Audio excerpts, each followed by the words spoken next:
Everyone, in this video I'm going to share a step-by-step tutorial on how to log into your Remitly account. So first we can go to our browser and search for remitly.com. We could also use the app, but let's start with the browser. So as you can see, this is their official website. The next thing we do is click on the login button on the top right corner.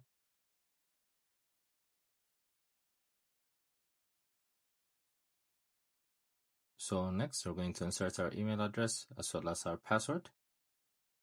So once we're done, we can click on the login button, or we can go to the app.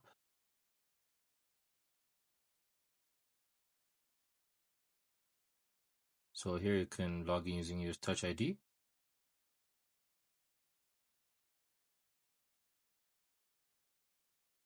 As you can see, we're already logged in, but if your Touch ID doesn't work, you can always log in with the same method as the website. So I hope you guys like this video. Subscribe for more, like for more, share for more. I will see you again. Goodbye.